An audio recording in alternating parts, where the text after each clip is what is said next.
مالا novel by نمرہ احمد، حصہ charm, Istanbul, باب 18۔ لوگ سمجھتے ہیں کہ تمہارا سول میٹ ہوتا ہے تمہارا بہترین جوڑ، اور سب کو وہی چاہیے، لیکن دراصل ایک سچا روح کا ساتھی ہوتا ہے، ایک آئینے کے جیسا۔ وہ تمہیں ہر وہ شے دکھاتا ہے جو تمہیں آگے بڑھنے سے روکے ہوئے ہے۔ وہ تمہیں خود تمہاری اپنی توجہ دلواتا ہے تاکہ تم اپنی زندگی بدل سکو۔ تمہاری روح کا ساتھی وہ سب سے اہم شخص ہوگا جس سے تم زندگی میں ملو گے، کیونکہ وہ تمہارے گرد کھڑی دیواریں توڑ کے تمہیں جگائے گا، جھنجھوڑے گا، تمہاری انا کو ضرب لگا کے توڑے گا، تمہیں تمہاری رکاوٹیں اور بری لتیں دکھائے گا، پھر تمہارے دل کو چیر کے کھول دے گا تاکہ اس میں نئی روشنی داخل ہو سکے۔ وہ تمہیں اتنا بے چین اور بے قابو کر دے گا کہ تم جان جاؤ گے کہ تمہیں اپنی زندگی بدلنی پڑے گی۔ لیکن ایک روح کے ساتھی کے ساتھ ہمیشہ رہنا نہیں، یہ بہت تکلیف دہ ہوگا۔ روح کا ساتھی تمہاری زندگی میں آتا ہے صرف تمہیں تمہاری شخصیت کی ایک تہہ دکھانے، اور پھر وہ تمہاری زندگی سے نکل جاتا ہے۔ الزبتھ گلبرٹ کی کتاب ایٹ پرے لو سے ماخوذ۔ یاسمین پیترووا کے لائبریری نما آفس کی ایک دیوار شیشے کی بنی تھی۔ اس کے باہر باغیچے کے پودے زرد روشنیوں میں دمک رہے تھے۔ آسمان اندھیر اور صاف تھا۔ شہر کے اس حصے میں بارش نہیں تھی۔ آفس میں ہلکی بتیاں جلی تھیں۔ یاسمین اپنی مخصوص کرسی پر ٹانگ جمائے بیٹھی ابرو اکٹھے کیے سے دیکھ رہی تھی جو کاؤچ پر براجمان تھا۔ ایک بازو پشت پر پھیلائے، ٹانگ پر ٹانگ جمائے، وہ متلاشی نظروں سے دائیں بائیں دیکھ رہا تھا۔ تم اپنے آفس میں کینڈلز نہیں رکھتی؟ ماہر بے، ہمیں اس گفتگو کے ساتھ چمبیلی سے بنی کینڈل جلانی چاہیے تھی جس میں ہلکا سا لیونڈر کا نوٹ شامل ہوتا۔ ماہر نے بات روک کے ابرو اکٹھے کیے۔ Do you know the first rule of therapy? That we do not talk about therapy? پھر ڈٹائی سے مسکرایا۔ Not funny۔ وہ ہنسی نہیں، چہرہ سنجیدہ رہا۔ یہ کہ اپنے تھراپسٹ سے کبھی جھوٹ نہیں بولتے۔ آفس میں سناٹا چھا گیا جو شیشے کی دیوار سے اونچا تھا۔ بند دروازوں کے پار کسی کمرے سے ٹی وی کی آواز آ رہی تھی، نیوز بلیٹن کا میوزک۔ یقیناً گھڑی نے نیا گھنٹا بجایا تھا۔ میں خود سے جھوٹ بول رہا تھا۔ اس نے ٹانگ سے ٹانگ ہٹائی اور سیدھا ہو کے بیٹھا، چہرے پہ ایک دم تکان در آئی۔ تمہیں بہت اچھے سے معلوم تھا کہ تم کیا کہہ رہے تھے جب تم نے مجھے یہ تاثر دیا کہ تم اسے ناپسند کرتے ہو۔ سینٹر ٹیبل کے وسط میں لکڑی کے گول ٹرے کی رکھی تھی۔ اس میں ایش ٹرے، کیکس کے جار اور سجاوٹی کتاب کے ساتھ ایک بیج رنگ کے موٹے دانوں والی لڑی رکھی تھی جس کے دونوں سروں سے دھاگے لٹک رہے تھے جیسے کسی دیو کی تسبیح ہو۔ اگر تم مجھ سے سچ نہیں کہو گے تو میں کیسے تمہاری مدد کروں گی ماہر؟ اس کا لہجہ اب نرم تھا۔ ماہر آگے جھکا اور لکی جار اٹھایا۔ اس کا شیشہ ٹھنڈا تھا۔ اس نے ڈھکن کھولا تو تازہ بیک ہوئے چاکلیٹ چپ کی مہک ناک سے ٹکرائی۔ تم اب بھی اس کی محبت میں مبتلا ہو؟ ماہر نے ہاتھ اندر ڈال کے ایک بسکٹ نکالا۔ سنہری خستہ بسکٹ آدھے راستے میں ٹوٹ گیا۔ کچھ محبتیں بھلائی نہیں جا سکتی۔ وہ 2 انگلیوں میں پکڑے ٹوٹے بسکٹ کو دیکھنے لگا۔ پس منظر میں اسے دھندلی سی یاسمین دکھائی دے رہی تھی۔ کیا پسند تھا تمہیں اس میں؟ اس کا سچا ہونا، سیدھی بات کرنا۔ وہ بیک ڈورز استعمال نہیں کرتی تھی، غصہ نہیں کرتی تھی، مہربان تھی۔ اس کا ریسٹورانٹ اس سے چھن گیا۔ اس نے بس احتجاج کیا اور پھر چپ چاپ واپس چلی آئی۔ اس میں وہ سب تھا جو تم میں نہیں تھا۔ اس نے دانتوں سے بسکٹ کو کترا۔ چند ذرے کالر پر گرے۔ منہ پہ چاکلیٹ اور میٹھے میدے کا ذائقہ گھل گیا جس میں جلا ہوا پن بھی تھا۔ وہ غالباً اوور بیکڈ تھے، شاید یاسمین نے خود بنائے تھے۔ یقیناً وہ کچن میں اچھی نہیں تھی۔ اسے اس کے شوہر اور بچوں پہ افسوس ہوا۔ تم ایک ورکوہولک تھے، غصے کے تیز انسان جو خود کو ٹھنڈا اور پرسکون رکھنا سیکھ رہا تھا، جو سچ نہیں بول سکتا تھا۔ وہ تمہارا الٹ تھی۔ اس کا کام اس سے چھن گیا تو اس نے زندگی کو پاز کر دیا۔ وہ اپنی ماں کے پاس چلی آئی، مگر تم بس ہر وقت کام کرتے تھے، اس کی جاب کے ساتھ ساتھ اپنی سرخ عمارت پہ کام۔ تم کیوس تھے اور وہ پرسکون ٹھہری ہوئی زندگی کی مالک۔ شاید۔ اس نے سر جھٹکا، بسکٹ میز پر رکھ دیا، چند ذرات بھربھرا کے میز کی لکڑی پر گرے۔ لیکن پھر وہ تلخ ہو گئی، اس کی زندگی تلخ ہو گئی۔ اس نے غلط فیصلے کیے، وہ سچ بولتی تھی لیکن اس نے مجھ سے جھوٹ بولے، اور تم نے اسے معاف نہیں کیا، جیسے تم نے اپنی ماں کو کبھی معاف نہیں کیا۔ میں کون ہوتا ہوں معاف کرنے یا نہ کرنے والا؟ اس نے تلخی سے سر جھٹکا اور پیچھے ہو کے ٹانگ پر ٹانگ جما لی، ناخنوں سے کاؤچ کے ہتھ کو رگڑنے لگا۔ مگر تم اس کی خبر رکھتے رہے؟ وہ بغور اسے دیکھ رہی تھی۔ ماہر نے اس بات میں سر ہلایا۔ وقفے وقفے سے میں اس کا سوشل میڈیا دیکھتا تھا، مجھے معلوم تھا وہ زندگی میں کیا کر رہی ہے۔ گو کہ اس نے سوشل میڈیا پہ اپنا بیٹا نہیں دکھایا، لیکن میں جانتا تھا وہ اتنی محنت اسی کے لیے کر رہی ہے۔ تم نے اسے رابطے کی کوشش کی؟ ماہر نے پھر سر کو اوپر نیچے حرکت دی۔ بتایا تھا نا، شروع میں چند ایک دفعہ، مگر اس نے جواب نہیں دیا، جیسے میں کوئی برا انسان ہوں۔ پھر میری عزت نفس نے مزید رابطے کی اجازت نہیں دی۔ اور زارا؟ اس سے شادی کشمالہ سے انتقام ہے کیا؟ نہیں، مجھے کسی سے انتقام نہیں چاہیے یاسمین۔ زارا اچھی لڑکی ہے، مجھے پسند کرتی ہے، اور میں نے ایک عرصہ مالک کو بہت ستایا ہے۔ اب میں اسے خوش دیکھنا چاہتا ہوں اور خود بھی سیٹل ہونا چاہتا ہوں۔ میں نے بہت سوچ سمجھ کے فیصلہ لیا ہے۔ اس نے اسی تکان سے شانے اچکا دیے۔ لیکن اب کشمالہ واپس آ گئی ہے۔ وہ دونوں چند لمحے ایک دوسرے کو دیکھتے رہے، خاموشی ارد گرد سانس لیتی رہی۔ مجھے کیا کرنا چاہیے؟ اس نے شکست تسلیم کی۔ دیکھو ماہر، میں تمہیں یہ بتا سکتی ہوں کہ تمہیں کیا نہیں کرنا، مثلاً تمہیں اپنی منگیتر کو دھوکہ نہیں دینا۔ میں ایسا آدمی نہیں ہوں۔ ایسا آدمی بنتے انسان کو دیر نہیں لگتی۔ اس کی آواز میں تنبیہ تھی۔ تمہیں یہ یاد رکھنا ہے کہ کشمالہ نے تمہیں ریجیکٹ کیا تھا، وہ اب بھی تمہارے لیے یہاں نہیں آئی، اور ہو سکتا ہے اس کی زندگی میں کوئی اور آ چکا ہو۔ اسے اپنے جسم کے سارے اعصاب تنے ہوئے محسوس ہوئے، بدقت تھوک نکلا۔ جیسے وہ اپنا بیٹا سوشل میڈیا پہ نہیں دکھاتی، ویسے ہی ہو سکتا ہے کوئی اس کی زندگی میں ہو۔ اس کی طلاق کو ایک عرصہ گزر چکا ہے، وہ یہاں اپنے بیٹے کے لیے آئی ہے، تمہارے لیے نہیں۔ اس نے سر کو خم دیا۔ ہو سکتا ہے اس کی زندگی میں کوئی اور موجود ہو۔ اس کے جبڑے کی رگیں تن گئیں، اور بیک ہوئے بسکٹوں کی جلی ہوئی مہک فضا میں گھلتی جا رہی تھی۔ انسان کسی کے پیچھے دیوانہ ہو کے تب بھاگتا ہے جب وہ دوسرے کی حقیقت بھول کے اپنی خواہش کو اس کی حقیقت سمجھنے لگتا ہے۔ یعنی کشمالہ نے تمہیں ریجیکٹ کیا تھا اور وہ یہاں اپنے بیٹے کے لیے آئی ہے، یہ اس کی حقیقت ہے۔ وہ تمہیں ریجیکٹ کرنے پہ پشیمان ہے اور پھر سے کوئی رشتہ استوار کرنا چاہتی ہے۔ یہ تمہاری خواہش ہو سکتی ہے، لیکن ایک عقل مند انسان دوسرے کی حقیقت ہر پل خود کو یاد دلاتا ہے۔ وہ خواہش کے بہکاوے میں نہیں آتا، تمہیں بھی نہیں آنا۔ وہ پشیمان ہو یا نہ ہو، لیکن وہ کبھی بھی میری محبت میں مبتلا نہیں تھی۔ Very good. تم اس کے ساتھ ایک پروفیشنل تعلق رکھو گے اور کسی بھی موقع پہ کچھ بھی ایسا نہیں کرو گے جس سے تمہاری منگیتر کو تم پہ شک ہو۔ اگر وہ کسی شک کا شکار ہوتی ہے تو تم اس کو سب کچھ سچ سچ بتاؤ گے۔ تم ہمیشہ کمیونیکیٹ کر کے اس معاملے کو۔ وہ نرمی سے اسے سمجھا رہی تھی۔ وہ خاموشی سے سنے گیا، میز پر ادھ کھایا بسکٹ اور چند ذرے چپ چاپ انہیں دیکھتے رہے۔ دور پس منظر میں نیوز بلیٹن کی بھنبھناہٹ جاری تھی۔ ایلا نامی لڑکی جا چکی تھی۔ بنا فرنیچر کے تاریک گھر خاموش رہ گیا تھا۔ چھت سے لٹکتا بلب وسط میں روشنی ڈال رہا تھا، یوں کہ ایک دیوار پہ ان دونوں کے سائے لمبے ہو کے پڑ رہے تھے۔ ایک مسئلہ ہو گیا ہے آلیان۔ فربہ سائے نے دونوں ہاتھ باہم پھنسائے۔ اب کیا ہوا ہے؟ تراسکت سائے کی آواز میں چڑچڑا پن تھا۔ پھر وہ سایہ پلٹا اور کچن کی طرف بڑھ گیا۔ اندرانی اس کے پیچھے لپکی۔ کشمالہ پولیس اسٹیشن گئی تھی۔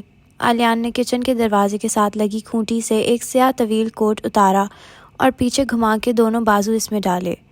اسے جانا ہی تھا۔ کوٹ کے بٹن سامنے سے بند کیے، چوغا اندر چھپ گیا، کھونٹی پر لٹکا مفلر اتارا اور دوسرے ہاتھ سے دروازہ کھولا۔ ٹھنڈی ہوا چہرے سے ٹکرائی۔ اس نے مفلر گردن کے گرد لپیٹا، کھردری اون تھوڑی کی ملائم جلد سے رگڑی۔ وہ ماہر فرید کے ساتھ تھی۔ باہر نکلتے آلیان کے قدم ٹھہرے، پلٹ کے اندرانی کو دیکھا، ابرو بھج گئے۔ وہ کہاں سے آیا؟ وہ شاید اس کے لیے یہاں آئی ہے، آج کل اسی کے ساتھ نظر آتی ہے۔ آلیان کی پیشانی کے بل گہرے ہو گئے، واپس پلٹا اور تیز ڈگ بھرتا ویران باغیچہ عبور کرنے لگا۔ اختتام پہ لکڑی کا ننھا گیٹ تھا جو کھلا تھا، کیل اکھڑے ہوئے تھے اور باغیچے کی گھاس جل کے سیاہ ہو چکی تھی۔ کونے میں لگے واحد درخت کے زرد چرمر پتے باڑ کے اندر اور باہر سڑک پر گرے تھے۔ کیا وہ بدر کو تلاش کرنے میں اس کی مدد کر رہا ہے؟ کوٹ کی جیبوں میں ہاتھ ڈالے آلیان اس سے چند قدم آگے چل رہا تھا۔ سڑک پر گرے اکڑے ہوئے پتے جو بارش کے پانی سے سائے کی وجہ سے بچ گئے تھے اس کے جوتوں تلے آ گئے۔ چڑچڑاہٹ بلند ہوئی۔ یقیناً وہ اور ہلال بدر کی وجہ سے اس کی مدد کر رہے ہوں گے۔ وہ آلیان کی رفتار سے ملنے کی ناکام کوشش کرتی انہی پتوں پر قدم رکھ رہی تھی۔ اب کی دفعہ وہ نہیں چڑچڑائے، وہ مر چکے تھے۔ وہ کہاں سے آ گیا درمیان میں؟ مفلر ہونٹوں تک چہرے کو ڈھانکے ہوئے تھا، سو اس کی آواز دبی دبی سی تھی۔ وہ دونوں اس سمت سے مخالف سمت میں جا رہے تھے جہاں سے ایلا آئی تھی۔ اب ہم کیا کریں؟ اندرانی کی آواز میں اندیشہ تھا۔ ہم وہی کریں گے جو کر رہے تھے، وہ بڑبڑایا۔ رات گہری تھی اور سڑک گیلی، چند اسٹریٹ پولز روشن تھے، مین روڈ ابھی دکھائی نہیں دی تھی۔ فضا میں ٹریفک کا دھواں اور سگریٹوں کی مہک تھی۔ ایک جانب چند دکانیں کھلی تھیں جن کے شیشے کی دیواریں روشن تھیں۔ آلیان کے قدم اس جانب بڑھ گئے، البتہ اب وہ قدرے سست رو تھے۔ اب کیا کرنا چاہیے؟ اس نے پوچھا، لیکن آلیان نے سفید ہاتھ اٹھایا جس کی پشت اور کلائی بالوں سے پاک تھی۔ اندرانی کی زبان تھم گئی۔ وہ خاموشی سے ایک دکان تک گیا، شیشے کے دروازے کا ہینڈل پکڑے دیکھا۔ وہ ٹھنڈا تھا، البتہ دکان اندر سے گرم تھی۔ تیز پینٹ اور مٹی کے تیل کی بو نتنوں سے ٹکرائی۔ آلیان نے ناگواری سے ناک سکوڑی۔ ایک دیوار کے ساتھ شیٹس بچھی تھیں، ایک اونچی سیڑھی، پینٹ کی بالٹیاں، نیلا جمپ سوٹ اور دستانے پہنے پینٹ کرتا آدمی۔ ان دونوں کو دیکھ کے چہرہ موڑا، بے زاری سے برش رکھا اور دستانے اتارتا ہوا اس طرف آیا۔ ہم ایک خط لکھیں گے۔ آلیان نے آگے بڑھتے ہوئے کندھے ٹیڑھے کیے تاکہ گیلی دیوار سے سیاہ کوٹ ٹکرا نہ جائے۔ کس کو؟ اندرانی اپنے خیال میں آگے بڑھی۔ اس کے کوٹ کے کندھے دیوار سے مس ہوئے، سفید چونا اپنا نشان چھوڑ گیا۔ قریب آتے دکاندار نے افسوس سے نفی میں سر ہلایا۔ زیاد سلطان کو۔ وہ سافٹ ڈرنک سے بھرے چلر کا دروازہ کھولے جھکا، گردن دائیں بائیں موڑی، نگاہیں مختلف شیلفوں میں رکھے رنگ برنگے ڈبوں پر دوڑائیں۔ زیاد کو؟ مگر کیوں؟ وہ تعجب سے اسے دیکھ رہی تھی۔ آلیان نے بازو لمبا کر کے ایک سرخ کین نکالا اور واپس سیدھا ہوا، پھر کاؤنٹر پہ جا کے کین رکھا۔ ہمیں اس کو جیل سے نکالنا ہے، وہ جب تک گیم میں واپس نہیں آئے گا ہمیں مزہ نہیں آئے گا۔ مفلر سے دبی آواز میں کہتے آلیان نے جیب میں ہاتھ ڈال کے باہر نکالا تو اس میں ایک نوٹ تھا۔ دکاندار نے نوٹ پکڑا تو اس نے دیکھا کہ اس کے ہاتھ پینٹ میں لتھڑے تھے، داستانوں کے باوجود بھی۔ شاپنگ بیگ چاہیے؟ دکاندار نے بل پنچ کرتے ہوئے نگاہ اٹھا کے اس دراز قد نوجوان کو دیکھا۔ تمہیں انوائرمنٹ کا خیال نہیں ہے کیا؟ درستی سے کہتے ہوئے کین اس کے ہاتھ سے لیا۔ دکاندار نے شانے اچکائے اور دراز کھولا۔ سکے کھنکنے کی آواز آئی۔ 2 انگلیوں سے چند سکے نکالے اور آلیان کی مٹھی پر رکھے۔ مگر خط کی کیا ضرورت؟ ہم خط میں اسے بتائیں گے کہ اس کا بیٹا ہمارے پاس ہے۔ وہ سکے انگوٹھیوں والے ہاتھ سے جیب میں ڈالتے ہوئے پلٹا، پھر کین کا ڈھکن کھینچ کے کھولا۔ پھش کی آواز آئی۔ مگر ایسے تو وقت کم ہے میرے پاس۔ مفلر 2 انگلیوں سے نیچے کیا، ہونٹ واضح ہوئے۔ اس نے دروازہ کھولتے ہوئے کین لبوں سے لگایا۔ میٹھا اسپارکلنگ سا انرجی ڈرنک گلے میں اترا اور جیسے کانوں اور ناک تک میں جا گھسا۔ مگر ہمیں ایسے نہیں کرنا تھا۔ ہر شے کا وقت۔ وہ الجھی ہوئی اس کے پیچھے لپکی۔ وہ باہر جا رہا تھا۔ ٹھنڈی ہوا نے ان کا استقبال کیا اور پینٹ سے بھری دکان اور مٹی کے تیل کی بو زائل ہونے لگی۔ میں امپرووائز کر رہا ہوں اندرانی ڈیئر۔ دکان کے باہر کھڑے کھڑے اس نے چند گھونٹ بھرے۔ وہ اچنبے سے اسے دیکھنے لگی، لب بھینچ لیے، کچھ کہہ نہیں سکی تھی۔ اس نے پولیس سے کیا کہا؟ کچھ سوچتے ہوئے اس نے کین نیچے کیا۔ وہ دکان کے سامنے رکے کھڑے تھے، شیشے کا دروازہ بند ہو چکا تھا اور اس کے پار دکاندار دستانے چڑھائے سیڑھی کی طرف واپس جا رہا تھا۔ وہ سب کچھ جو وہ اتنے عرصے سے کہتی آئی ہے کہ وہ لاش اس کے بچے کی نہیں تھی اور